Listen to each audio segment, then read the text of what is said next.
film that I'm focused on. The question was, what kind of people are used by dictator regimes according to the Cremator? So that's my question, but I'm going to talk about some context for the film first.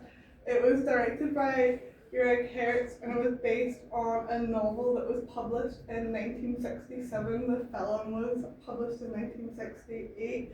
The film takes place during the demise of the Czechoslovak Republic in the 1930s and the rise of Nazism in Central Europe. It focuses on the main character, Karl Kopperking, and he's the main character. He is introduced as a father and husband. He works in a crematorium, kind of introduced as like a well-rounded family man who's with some kind of strange interest. He is obsessed with like death, cleanliness, and the afterlife, but he does work at the crematorium. He's obsessed with his job, and he's also has a lot of beliefs to do with Tibet and Buddhism. The film follows his kind of descent into madness and his further he goes into Nazism and Nazi beliefs. So, next slide. The film takes place during the Prague Spring, which was a period of liberalization and protest in the Czech Republic. It was from January until August 1968, and was a period of liberalization in the Republic. It started by reforms created by Alexander Dubček, who had a goal of creating a more socialism with a human face, and it aimed for a less restrictive, more democratized form of communism, and also a plan to decentralize some parts of the economy. It ended due to Soviet invasion and also influence from the Warsaw Pact in August, which crushed the reforms and removed Dubček from power. The director Herz did support the Prague Spring, and it can be seen through themes of the film. Although it is based on Nazism, there is clear themes of anti-totalitarianism and dictatorship. And the next slide. So I'll start on one of the types of people that are used by dictator regimes are fanatical believers, so people who do fall for the regime and actually fully support it. This can be seen through some examples from Kopperking and also through Renke. Karl is first introduced to kind of Nazism, and we start to see his belief form when he has dinner with Renke, who promotes it to him.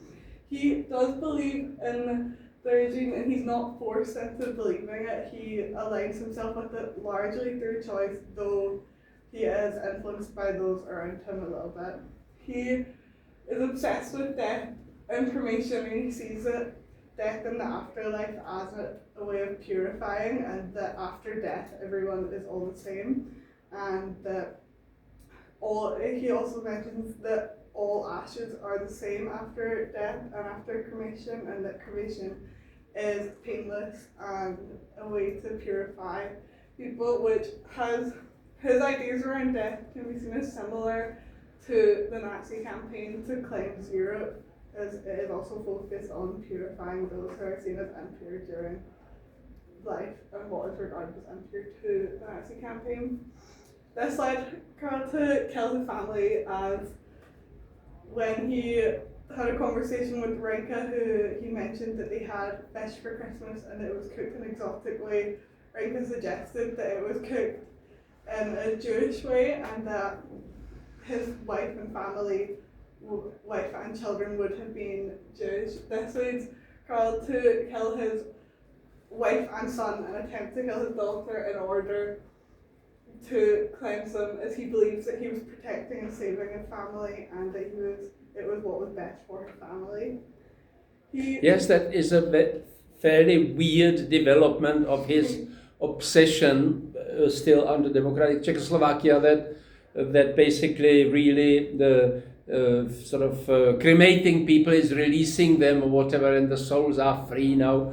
So yes, but anyway, it is really kind of a sign of his descent into madness, I think, really. Yeah. Okay. Well, anyway, go on. Yeah, it shows that although he still tries to justify his actions to himself, that he is doing what is best. It clearly shows that he is having a descent into madness, and it also took little outsider influence for his beliefs to shift. That having like conversations with Rinka led to him ultimately killing his family shows that he did have like descent into madness, and is an extreme example of somebody who like fully believes in a regime and has fallen totally for it. So although the example in it is quite extreme, it does show that people who do genuinely believe in these types of regimes take little convincing to take extreme measures to do what they think is best in terms of the regime. And then the next people are those who are morally weak. His morals are tested throughout the film. The example of at the start of the film, he claims that he speaks Czech, he lives in the Czech part, his family are Czech, and that he is fully Czech. And over the course of the film, that you can see he starts to align himself more with having this idea of German blood. He even goes to his doctor and asks him what kind of blood he has, which wouldn't make sense because that's not how like it would work through blood tests. Obviously, that his heritage isn't. But then he claims that he starts to claim that he has German blood, and that he wants to take his son out of Czech school, and send him to a German school so that he will ultimately speak German and become more Germanic rather than being Czech. So he shifts his nationality, which shows that he is morally weak, as he wants to change to fit in. And interestingly, in the presentation at 1 o'clock, the student mentioned one of those texts, one of our earlier students saying that Kopferkinger is a parrot.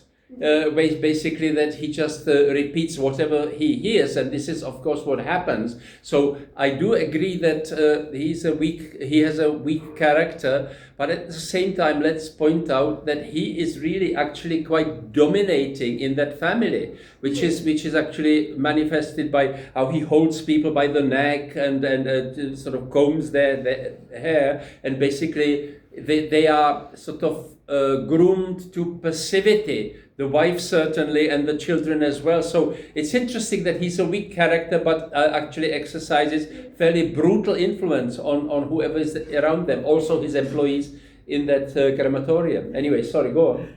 Yeah, he also is influenced to drink alcohol and smokes. Once he joins the Nazi party, when he's in the casino, throughout the film, he talks about his abstinence and how that he doesn't drink or smoke or indulge in any kind of those things, and it's kind of related to his beliefs in Tibetan Buddhism, but then he shifts away from those as he's influenced by those around him. Other people are drinking, and he changes to fit in with those. He claims that it is just a symbolic glass once he joins, but it still shows that his character, though he might have a strong presence through his home and his work life, he does not have a strong presence within his peers and people who could be compared to having like equal social standing as him.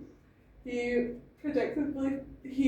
Throughout the film he projects his beliefs, but he does not follow them largely. And also it's clear that Rinke has a huge influence on his character, and that a lot of things he says he generally changes and fits based on him. It's interesting that Rinke thing is in the first place based on that loyalty from that First World War, from that unit. And then of course it develops because Rinke becomes the sort of metaphor or whatever, the symbol of the new regime which provides career opportunities for Kopferkinger. So that's why I suppose he does it. But one interesting thing is that a part of his weakness or whatever is that he doesn't have any red lines. He just basically abandons all the red lines as he goes along. Yeah. Yeah, he doesn't really have any like strong principles, because anytime that they're tested, he does just end up kind of abandoning them and changing to. Also, you can say that conformists are used by these sort of regimes, as they're often the most likely people to shift to dominant and popular ideologies, because although Karl can sort of acts as though he does have strong beliefs and that he would stand, you would assume that with his beliefs he would stick to them. He generally doesn't, and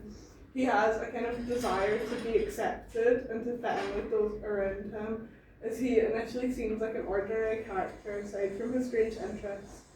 And he makes himself out to be very family orientated, but he does shift away from this when he wants to fit in with others. He embraces ideology as it gives him a sense of belonging, as is when he joins the party and is in the casino, you can see that he feels as though he has a sort of sense of belonging outside of his home, and his workplace, it almost gives him like a third space. And you can also say that he conforms out of, he has fears of being different, which is why you could argue why he starts to drink and also claims more to his German heritage. And he also conforms when there's opportunity for mobility. So when he's offered that he could be the head of a bigger like mass crematorium, he takes it and doesn't really think about the repercussions of this act. I think it's important to talk about conformists because they're dangerous, but they're not always directly evil. Though in the film that Karl does things that are evil, like killing a family, some of his actions can be seen as just being passive.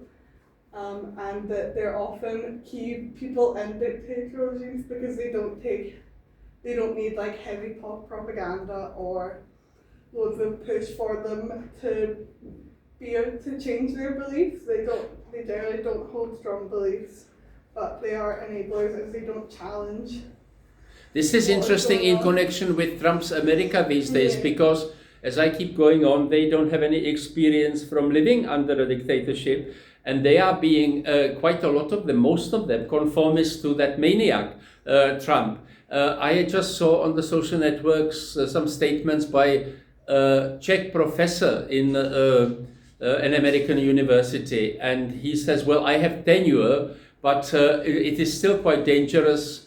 But nevertheless, I am going to speak against Trump because I've had, 10 years of experience of living under communism, so I'm not going to sort of give it up. But it's interesting that as you say, conformists are dangerous, and these people do not realize in America how dangerous it is.